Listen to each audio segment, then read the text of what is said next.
সারা দেশে প্রথম 4 ঘন্টায় গড়ে 20% কম ভোট পড়েছে বলে জানিয়েছে নির্বাচন কমিশন।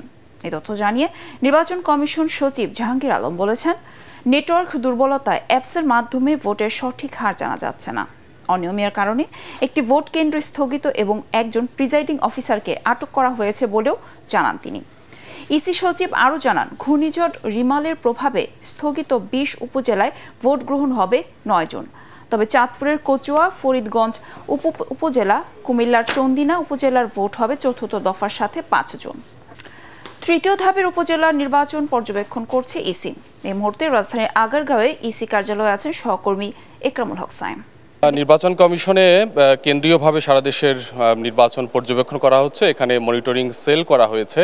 নির্বাচন কমিশনাররা, প্রধান নির্বাচন কমিশনার এবং নির্বাচন কমিশনের ঊর্ধ্বতন কর্মকর্তারা কিছুক্ষণ পরপরই এই মনিটরিং সেলে আসছেন এবং সারা দেশের নির্বাচনের তথ্য পর্যবেক্ষণ করছেন এবং প্রয়োজনীয় দিক নির্দেশনা দিচ্ছেন। দুপুর 12টার পরে, দুপুর 1টার কিছুক্ষণ পরে নির্বাচন কমিশন সচিব জাহাঙ্গীর আলম তিনি ব্রিফিং করেছেন এবং তিনি তখন সেই সময় পর্যন্ত সারা দেশের নির্বাচনের সামগ্রিক পরিস্থিতি আমাদের কাছে তুলে ধরেছেন।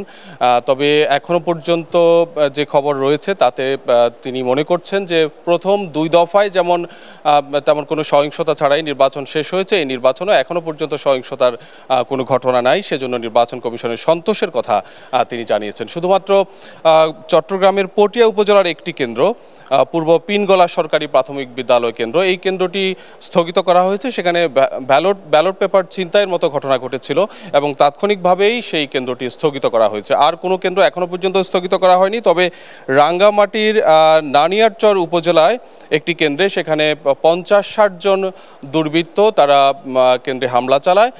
সেটি তাৎক্ষণিকভাবে আইনশৃঙ্খলা বাহিনীর সদস্যরা নিয়ন্ত্রণে আনেন সেখানকার পরিস্থিতি এবং কিছু সময়ের জন্য ভোট গ্রহণ স্থগিত করা হলো। এখন সেখানে স্বাভাবিকভাবে ভোট গ্রহণ চলছে। এর বাইরে ফেনীর একটি কেন্দ্রে একজন প্রিজাইডিং অফিসারকে গ্রেপ্তার করা হয়েছে অনিয়মে জড়িত থাকার অভিযোগের কারণে এবং একই সাথে এখন পর্যন্ত সারা দেশে অন্ততপক্ষে 10 জনকে আটক করা হয়েছে নানা ধরনের অনিয়মের কারণে। আর ভোটার উপস্থিতির বিষয়ে নির্বাচন কমিশন সচিব যেটি জানিয়েছেন, যেটি সংবাদে আপনারা জানিয়েছেন, যে দুপুর 12টা পর্যন্ত বিভিন্ন কেন্দ্রের তথ্য অনুযায়ী 20% কম ভোট পড়েছে এবং তিনি আশা করছেন যে প্রথম 2 দফার চেয়ে এই দফায় ভোট বেশি পড়বে। যদিও নির্বাচন কমিশনের যে অ্যাপসটি রয়েছে, যে অ্যাপসের মাধ্যমে প্রতি 2 ঘন্টা পর পর ভোটের হারের তথ্য পাওয়া যায়, সেই অ্যাপসটি সঠিকভাবে কাজ করছে না। তিনি বলছেন যে নেটওয়ার্কের দুর্বলতা সহ যান্ত্রিক সমস্যার কারণে আসলে ভোটের হারের সঠিক তথ্যটি পাওয়া যাচ্ছে না এবং ভোট গ্রহণ শেষে প্রধান নির্বাচন কমিশনার তিনি আবারও ব্রিফ করবেন এবং নির্বাচনের সামগ্রিক পরিস্থিতি আমাদের কাছে তুলে ধরবেন। তখন আমরা এখানকার সবশেষ খবর আপনাদেরকে জানাতে পারবো। মীরা, তাই আপনাকে ধন্যবাদ।